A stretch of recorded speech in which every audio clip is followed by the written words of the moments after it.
어둡고 깊은 강물을 들여다볼 때 그 안에서 무언가 나를 마주보고 있다는 섬뜩한 느낌을 받은 적 있으신가요? 고요한 수면 아래 인간의 상상이 닿지 않는 깊은 곳에 또 다른 세계가 존재할지도 모른다는 생각 말입니다. 오늘 우리는 일본의 강가로 시간여행을 떠나보려 합니다. 그곳에는 오이와 스모, 그리고 기묘하기 짝이 없는 존재에 대한 이야기가 수세기 동안 흐르고 있습니다. 바로 일본에서 가장 이상하고 매혹적인 물의 요괴, 가파의 이야기입니다. 장난기 넘치고 미끄러우며 지독하게 이상한 존재, 가파는 스모를 좋아하고 예의를 차리면서도 우리가 상상하지 못할 방식으로 무언가를 훔쳐가는 물의 정령으로 알려져 있습니다. 하지만 이 우스꽝스러운 모습 뒤에는 위엄과 존중, 그리고 인간과 자연 사이의 깊은 관계에 대한 수백 년의 이야기가 숨겨져 있습니다.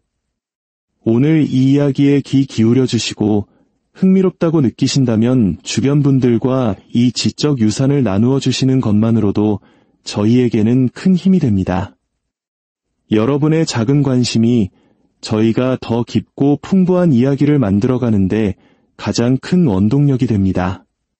자, 이제 강둑에 속삭여지던 오래된 이야기 속으로 함께 들어가 보겠습니다. 일본에는 기억처럼 느리고 오래된 강이 흐릅니다. 이끼 낀 계곡을 휘감아 돌고 바람은 인간에게 익힌 이름들을 속삭입니다. 안개로 축축하고 시간보다 더 오래된 바로 그런 곳에서 가파에 대한 첫 이야기들이 태어났습니다. 책에 쓰이거나 돌에 새겨진 것이 아니라 발에 진흙을 묻히고 눈에 두려움을 담은 농부들의 입에서 입으로 물 위를 떠돌며 전해진 이야기들입니다. 그 생명체가 가파라는 이름을 갖기 전 구부정한 등의 형태나 파충류 같은 미끄러운 피부의 광택이 잉크로 고정되기 전에는 단지 물살 아래에서 무언가 지켜보고 있다는 감각만이 존재했습니다. 늙고 교활하며 심오할 정도로 이질적인 무언가, 갈대밭 뒤에서의 떨림, 물고기라기엔 너무 큰 물보라, 그리고 아무런 상처도 목격자도 없이 강에서 건져진 아이의 시신. 인간의 상상력이 그 빈 곳을 채우는 데는 오랜 시간이 걸리지 않았습니다. 초기의 이야기들에서 가파는 오이를 바치면 달래거나 웃어넘길 수 있는 장난꾸러기 악동이 아니었습니다. 그것은 가장 원초적인 의미에서의 물의 신이었습니다. 사원에서 숭배받는 신이 아니라 존중과 침묵을 요구하는 살아있는 땅의 힘이었습니다. 강은 언제나 생명을 주었습니다. 노는 그 물을 마셨고 물고기들은 그 깊이에서 뛰놀았으며 나그네들은 그 둑에서 이마를 식혔습니다. 하지만 주는 모든 것이 그렇듯 강은 너무나도 쉽게 모든 것을 앗아갈 수 있었습니다. 가파는 바로 그 앗아감에 붙여진 이름이었습니다. 익사라는 무작위적인 비극에 대한 설명이었고 왜 어떤 아이들은 2번 다시 집으로 돌아오지 못했는지에 대한 이유였습니다. 이는 마치 물에 빠져 죽은 원혼, 즉 물귀신이 다른 사람을 끌어당긴다는 우리 옛 이야기의 오싹한 공포와도 맞닿아 있습니다. 자연의 무자비함에 인격과 의지를 부여함으로써 이해할 수 없는 공포를 다룰 수 있는 대상으로 만들려 했던 것이죠. 일본의 역사시대 이전, 세상이 인간이 아닌 자연과 공포에 의해 지배되던 그 안개 속에서 가파는 보이지 않는 신들 중 하나였습니다. 8세기에 편찬된 일본의 역사서 니온쇼키에는 가파라는 이름이 직접 등장하지는 않지만 그 전신으로 보이는 존재에 대한 기록이 있습니다. 곤인 천황의 군대가 행군하던 중 강에 사는 어떤 존재에게 시달렸다는 내용입니다. 그 형태는 의도적으로 모호하게 남겨졌는데 마치 기록자들조차 그것을 명확히 묘사하기를 두려워하는 듯합니다. 그저 강의 신령 정도로만 언급될 뿐이지만 그 행간에서는 원초적인 불안감이 느껴집니다. 일본 북부의 원주민인 아이누족의 구전설화에는 민투치라는 늪지 괴물 이야기가 있습니다. 가축을 채가고 아이들을 꿰어 죽음으로 이끈다는 이 존재는 일부 학자들에 의해 가파의 더 오래된 사촌, 혹은 같은 존재를 다른 문화의 렌즈로 본먼 기억일 수 있다고 여겨집니다. 가파의 기원을 추적하는 것은 바닥이 보이지 않는 깊은 강으로 걸어 들어가는 것과 같습니다. 어떤 이들은 일본 고유의 산과 물 지형에서 태어난 토착 정령이라고 주장합니다. 다른 이들은 중국의 강호랑이 악마인 수호나 수입된 불교 이미지가 수세기에 걸쳐 왜곡되어 신성함보다는 그로테스크함을 띤 존재가 되었다고 제안합니다. 하지만 아마 진실은 혈통이 아닌 기능에 있을 것입니다. 가파는 처음부터 발명될 필요가 없었습니다. 물에 빠져 죽은 소, 설명할 수 없는 소용돌이, 그리고 미신의 차가운 손길이 한데 꿰매져 천천히 조립된 조각보 같은 신화였습니다. 전기 불빛과 콘크리트 제방의 시대에 사는 우리는 강이 한때 얼마나 위험했는지 잊기 쉽습니다. 강은 범람하여 원하는 것을 앗아갔고 햇볕 아래에서는 약속처럼 반짝이다가도 어둠 속에서는 주저없이 목숨을 앗아갔습니다. 그런 의미에서 가파는 서양식 악마가 아닙니다. 그것은 강이 훔쳐간 모든 영혼에 대한 강의 기억 그 자체입니다. 그렇게 가파는 일본인의 상상 속으로 스며들었습니다. 아직은 농담거리가 아닌 물살이 강하고 그림자가 모이는 곳에 도사리는 조용한 위협으로 말입니다. 구원을 주는 신이 아니라 너무 멀리 헤엄쳐 들어갔을 때, 혼자라고 생각했을 때 발밑에 강바닥이 무너져 내리고 비명이 수면 위로 터져나오지 못했을 때 만나는 존재였습니다. 시간이 흘러 괴물에게 이름이 붙고 그 모습이 묘사되기 시작하면 이상하게도 다루기 쉬운 존재가 됩니다. 한때 갈대밭과 침묵 속에, 어린 시절의 희미한 공포 속에, 혹은 너무 두려워 똑똑히 말하지 못하는 마을 사람들의 중얼거림 속에 살았던 것이 잉크선 사이에 묶이는 순간부터 줄어들기 시작합니다. 가파 역시 마찬가지였습니다. 에도 시대의 대나무 숲과 극장가에 그 이름이 울려 퍼지기 전, 웃는 얼굴로 그려져 축제에서 장신구로 팔리기 전, 그것은 그저 발목을 스치는 차가운 물결이었고 물가에서 뒷걸음치게 만드는 존재였습니다. 강이 우리에게 누가 주인인지를 상기시켜주는 방식이었던 셈입니다. 옛 조정이 무너지고 해도 시대의 화려한 등불이 켜지기까지의 기나긴 세월 동안 일본은 마을 중심의 사회였습니다.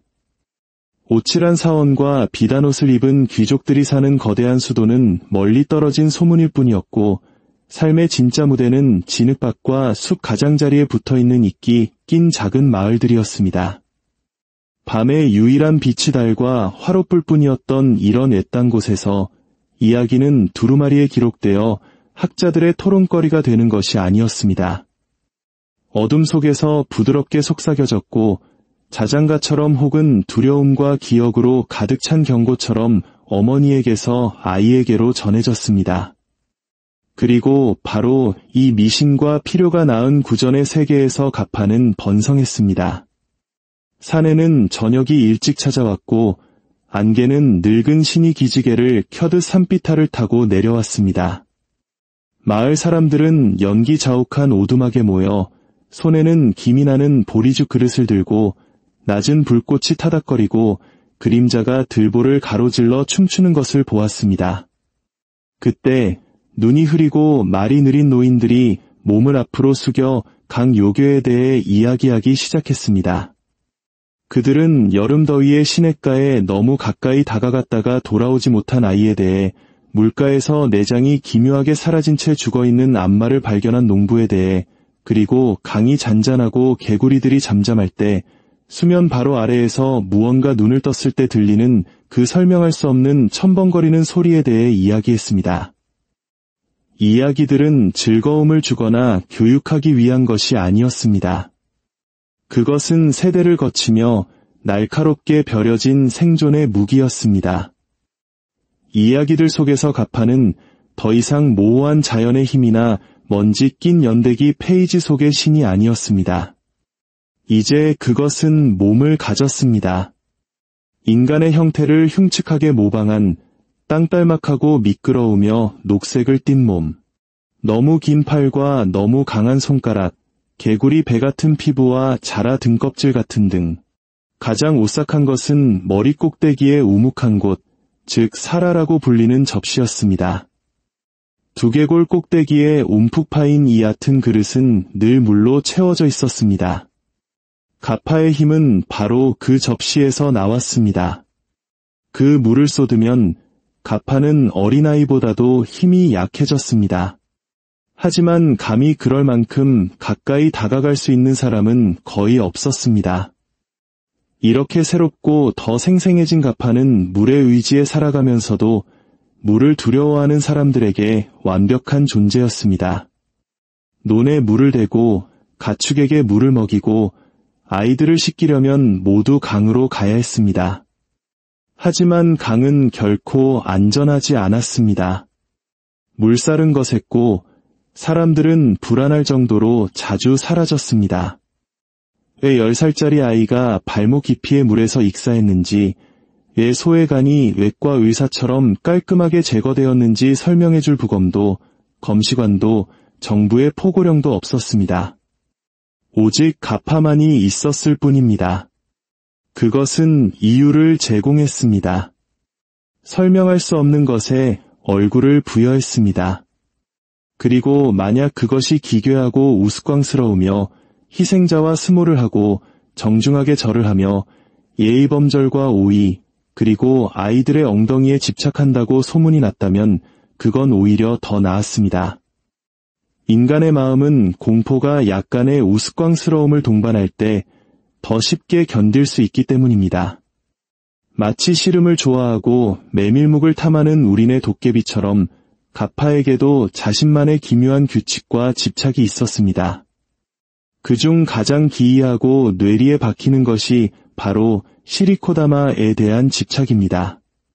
시리코다마는 인간의 항문 깊숙한 곳에 자리 잡고 있다고 전해지는 둥근 장기 혹은 영적인 구슬로 영혼이나 생명의 정수가 담겨 있다고 여겨졌습니다. 그리고 가파는 기다란 팔과 미끈거리는 손가락으로 희생자의 항문에 손을 넣어 이 신비로운 구슬을 꺼낸다고 믿어졌습니다. 어떤 마을 사람도 시리코다마가 정확히 무엇인지 말할 수는 없었습니다.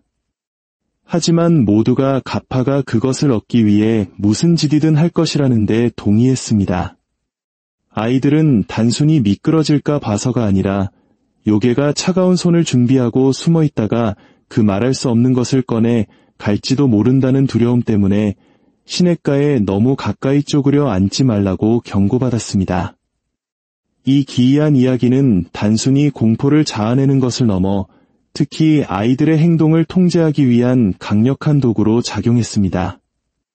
혼자 강에서 놀지 마라. 엄마 말을 거역하지 마라.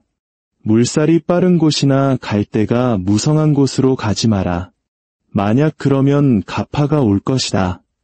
단순히 너를 익사시키거나 진흙 속으로 끌고 가는 것이 아니라 내 가장 깊고 사적인 부분을 끄집어내기 위해. 그것은 수치심이 섞인 공포였고 당혹감에 쌓인 죽음이었습니다. 하지만 모든 괴물이 그렇듯 가파의 규칙에는 허점이 있었습니다. 만약 가파를 속여 절하게 만들 수 있다면 머리에 물이 쏟아져 힘을 잃게 됩니다. 만약 당신의 이름이 새겨진 오이를 먹인다면 그것은 달래져 당신을 지나쳐 갈 것입니다. 에도 시대가 도래하자 가파는 강둑과 후미진 마을의 꿈에서 기어나와 도시로 들어왔습니다. 사무라이와 상인들의 도시였던 에도는 발명과 기이함의 극장이었습니다. 시골에서 실제적이고 즉각적인 위협으로 두려워했던 초자연적인 존재는 이곳에서 오락, 캐리커처, 심지어 유행으로 변모했습니다. 가파는 두려움의 대상일 뿐만 아니라 웃음의 대상으로 재창조되었습니다. 더 이상 강가에 속삭이는 경고에 갇히지 않고 가파는 무대 위에서 춤을 추고 그림 속에서 첨벙거렸으며 웃음 아래 깔린 공포를 이해하기에는 너무 어린 아이들을 위한 그림책 속으로 기어 들어갔습니다. 우키요의 목판화는 상상할 수 있는 모든 시나리오 속의 가파를 포착했습니다. 때로는 비늘 덮인 팔다리, 새 같은 부리, 그리고 머리 꼭대기에 저주받은 후광처럼 빛나는 물접시를 가진 괴물로 묘사되었습니다. 하지만 그만큼이나 자주 허우적거리는 농부와 스모를 하거나 겁에 질린 마을 사람들을 쫓는 과장된 장면으로 희극에 가깝게 그려졌습니다. 이제 이름이 알려진 가파는 대중적 상상의 갤러리에 환영받았습니다. 더 이상 어둠 속의 속삭임이 아니었습니다. 그것은 찻집벽에 걸리고 축제에서 무더기로 팔리는 인쇄된 얼굴이 되었습니다. 가부키 극장에서도 가파는 새로운 생명을 찾았습니다. 뒤뚱거리는 걸음걸이와 우스꽝스러운 집착을 가진 가파는 피와 드라마로 가득 찬 이야기에서 종종 희극적인 조연으로 등장했습니다. 한 인기 있는 연극에서는 어설픈 승려에게 소환된 가파가 대가로 그의 시리코다마를 요구하며 무대 위에서 그를 쫓아다녀 관객들의 폭소를 자아냈습니다. 가파는 이제 웃긴 존재가 되었습니다. 그 신화가 잊혔기 때문이 아니라 너무나 깊이 이해되어 이제 가지고 놀 수 있게 되었기 때문입니다. 요괴는 좋은 사업이었습니다. 그래서 가파는 부채에서 사고 컵으로 마시고 무대에서 두들겨 맞는 것을 볼 수 있는 존재가 되었습니다. 한때 겁에 질린 마을 사람들이 바치던 오이마저도 이제는 웃는 가파 머리 모양의 간판을 단 갑 한 대에서 팔렸습니다. 하지만 이 경박함 아래 오래된 위험은 여전히 반짝였습니다. 가파는 웃겼을지 모르지만 결코 완전히 이빨 빠진 호랑이가 된 것은 아니었습니다. 그 전설은 지워진 것이 아니라 단지 재구성되었을 뿐입니다. 사람들은 여전히 아이들에게 깊은 물가에서 서성이지 말라고 경고했고 이따금씩 어부들은 갈대밭 근처에서 작은 녹색 머리가 떠다니는 것을 보았다고 주장했습니다. 그런 이야기가 들려올 때면 수도에 붐비는 거리에서도 웃음과 소란 속에서도 사람들은 조금 더 귀를 기울였습니다. 그렇게 가파는 현상금이 되었습니다.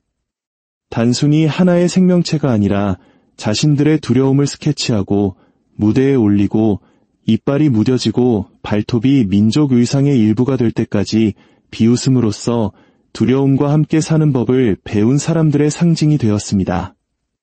가파는 이제 단순한 악마가 아니었습니다. 그것은 옛 방식에 대한 존경과 새로운 것에 대한 만족할 줄 모르는 욕구 사이에 낀 한나라를 비추는 거울이 되었습니다. 에도 시대의 절정기에 가파는 더 이상 단순한 생명체가 아니었습니다.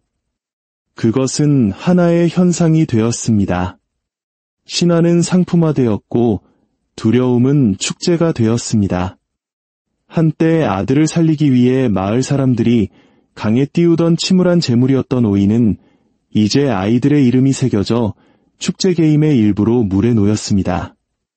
하지만 그 밑바닥에는 항상 가능성의 불꽃, 즉 어쩌면이라는 즐거운 오싹함이 있었습니다. 그것이 바로 가파가 키워온 힘이었습니다. 믿음도 불신도 아닌 민속이 춤추고 지속되는 그 둘 사이에 충전된 영역, 도쿠가와 막부 시대의 안정 속에서 사람들은 상상력에 눈을 돌렸습니다. 도시 계급 사이에서 신비로운 것에 대한 욕구가 부풀어 올랐고 그들은 시골 사촌들의 소박한 두려움에 매료되면서도 즐거워했습니다. 미신은 유행이 되었고 민속은 열풍이 되었습니다. 가파는 지역에 따라 다른 모습을 띠기 시작했습니다. 어떤 곳에서는 여전히 영혼과 간을 훔치는 치명적인 사기꾼으로 남아있었지만 다른 곳에서는 예의를 갖추지 않은 사람만 해치는 서투르고 호기심 많은 장난꾸러기로 부드러워졌습니다. 심지어 가파가 의술의 대가이며 만약 잡아서 감사를 얻을 수만 있다면 상처를 치료하고 뼈를 맞출 수 있다는 독특한 믿음도 생겨났습니다.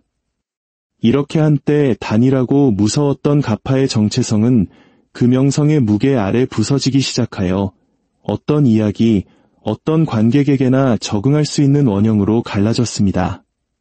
그러나 메이지 유신과 함께 일본이 서양을 향해 문을 열자 오래된 세계는 삐걱거리기 시작했습니다. 철도와 전신, 그리고 시계가 신비의 영역을 잠식했습니다. 한때 민속의 황제였던 가파는 근대성의 부상에 의해 추방당했습니다. 마을 사람들은 더 이상 강가에 모여 오이를 띄우고 보이지 않는 감시자에게 기도를 속삭이지 않았습니다. 그들은 콘크리트 제방을 쌓고 관계를 위해 직선 운하를 팠으며 악마가 아닌 배수에 대해 이야기했습니다. 아이들은 할머니에게서 시리코다마 도둑질에 대해 배우는 대신 유럽의 산업혁명과 다윈, 뉴턴에 대해 배웠습니다. 이 변화를 상징하는 일화가 있습니다. 메이지 시대 초 한 마을에서 훼손된 아이의 시신이 발견되었습니다. 노인들은 옛 경고를 중얼거렸지만 서양 의학을 공부하고 온 젊은 의사는 악마 이야기를 비웃었습니다. 그는 시신을 검사하고 익사와 사후 부종으로 인한 사망이라고 선언하며 가파는 무지에서 태어난 환각에 불과하다고 말했습니다. 마을 사람들은 예의상 고개를 끄덕였지만 그들의 눈 속 무언가가 흐려졌습니다. 의사가 틀렸기 때문이 아니라 그가 이겼다는 것을 알았기 때문입니다. 그러나 모든 것이 사라진 것은 아니었습니다. 믿음이 약해지면서도 무엇이 사라지고 있는지 보고 그것을 보존하려는 사람들이 있었습니다. 민속학자 구니오 야나기타는 그 중심에 있었습니다. 그는 사실이 아닌 기억을 찾아 일본의 오지를 여행했습니다. 그리고 1910년에 출판된 그의 기념 비적인 저서 도노 모노가타리에서 그는 여전히 과거와 가깝게 살고 있는 한 마을의 이야기들을 모았습니다. 그곳에서 가파는 다시 한번 수면 위로 떠올랐습니다. 과학적 정당성이 아닌 살아있는 경험의 무게를 지닌 채로 말입니다. 야나기타가 이해했던 것은 민속이 단지 이성에 의해 교정되어야 할 거짓말이나 오류의 집합이 아니라 그것을 이야기한 사람들의 두려움, 희망, 가치를 담고 있는 일종의 집단적 기억이라는 것이었습니다. 가파는 단순한 경고 이야기가 아니었습니다. 그것은 자연 세계와의 협상이었고 슬픔과 무작위성을 이해하는 방식이었으며 물리적, 도덕적 경계의 수호자였습니다. 20세기에 들어서 가파는 또 한 번의 변태를 겪었습니다. 아쿠타가와 류노스케의 1927년 소설 가파에서 이 생명체는 민속적인 때를 벗고 지구 표면 아래 혹은 아마도 마음의 표면 아래에 존재하는 이상한 사회를 이루는 하나의 종족으로 재등장합니다. 이야기는 정신병원에 갇힌 23호 환자의 설명을 통해 전개됩니다. 그가 발견한 것은 야만적인 짐승이 아니라 인간 세계를 섬뜩할 정도로 정확하게 조롱하는 문명입니다. 이 가파들은 수수께끼로 말하고 시를 쓰고 법을 토론하며 원칙 때문에 자살하고 태어나고 싶어 할지 물어본 후 낙태를 합니다. 그들은 거울이자 조롱이며 우울함에 젖어 있으면서도 차가운 웃음으로 가득 차 있습니다. 아쿠타가와는 신화를 거부하지 않고 소화합니다. 머리 위에 접시는 그대로 있고 오이를 좋아한다는 점도 등장합니다. 하지만 이 모든 것이 무너져 내리는 정신을 통해 걸러집니다. 가파는 더 이상 믿음의 문제가 아니라 의미의 문제가 됩니다. 전쟁과 철강, 마천루의 시대에 가파는 사라지지 않고 끈질기게 살아남았습니다. 그 끈기는 두려움보다는 은유의 문제가 되었습니다. 그 늪지대의 부조리함은 근대 일본이 스스로의 창조물의 기괴함을 성찰할 수 있는 완벽한 그릇이었습니다. 가파는 부조리가 제도화되고 논리와 잔인함이 손을 잡고 걷는 사회에서 더 이상 과거의 유물이 아니었습니다. 그것은 완벽하게 현대적인 시민이었습니다. 한때 기괴했던 시리코다마에 대한 집착은 이제 우화처럼 읽혔습니다.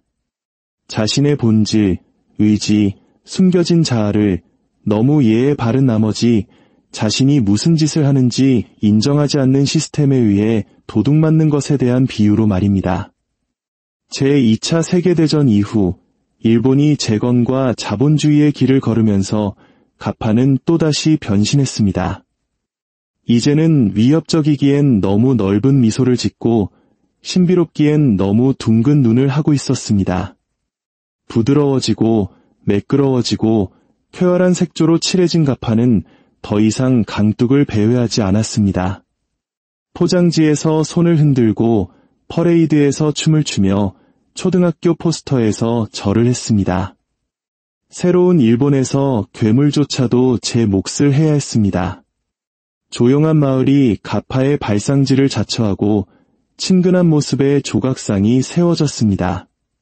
곳거리에는 가파 장신구, 열쇠고리, 오이 조각 모양의 과자, 넓고 펄럭이는 발을 가진 인형들이 즐비하게 늘어섰습니다.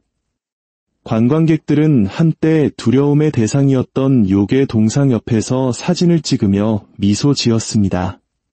발톱은 둥글게, 눈은 넓게, 등껍질은 윤인하게, 피부는 어둠 속에서 너무 오래 살아 창백한 해녹색이 아닌 부드러운 녹색으로 바뀌었습니다.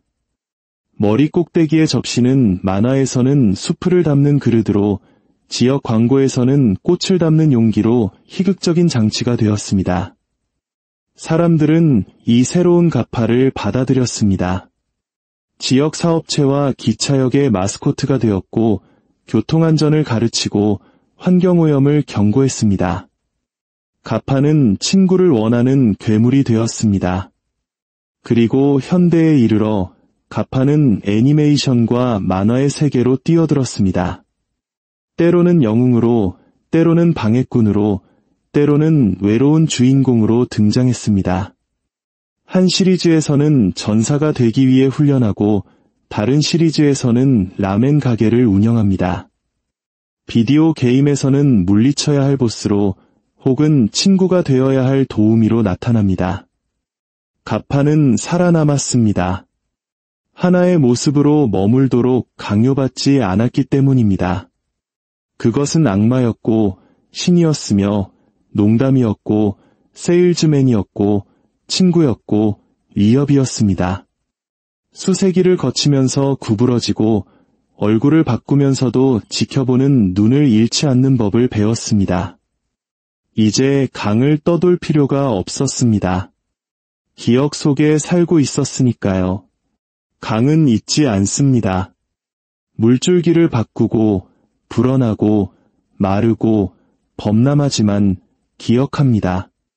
마을이 포장되어 도시가 되고 한때 그것을 신성하게 부르던 목소리들이 엔진 소리와 전기에 묻힌 지 오래지만 강은 여전히 느리고 신중하게 움직이며 수면 아래 돌들에게 옛 노래를 중얼거립니다.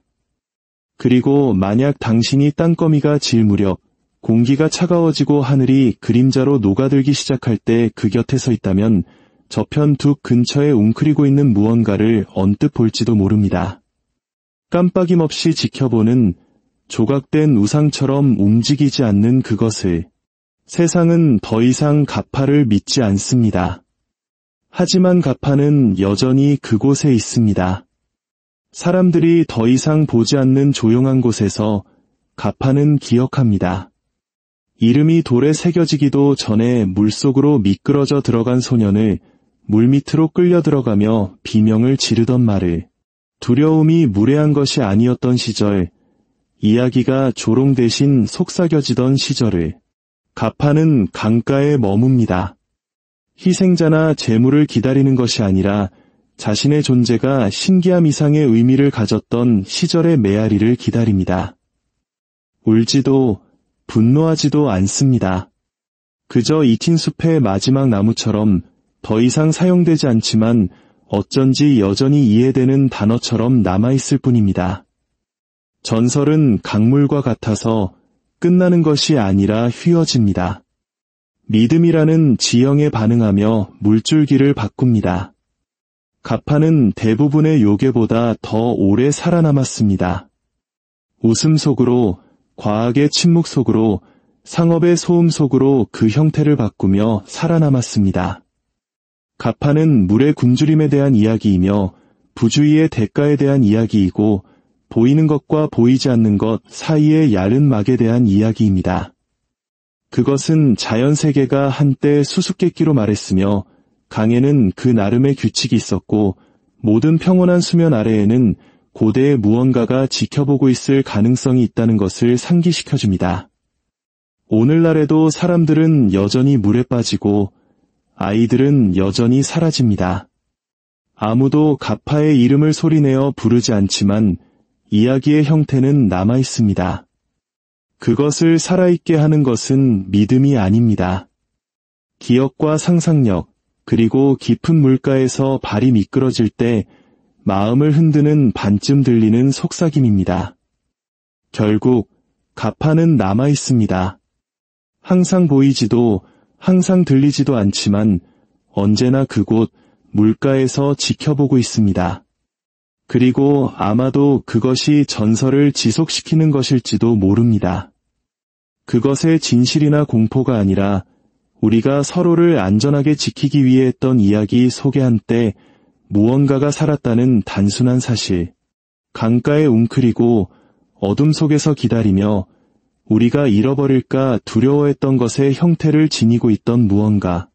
물은 흐르고 이야기는 따라 흐릅니다. 그리고 가파는 얕은 물가에서 고요히 침묵하며 귀를 기울이고 있습니다.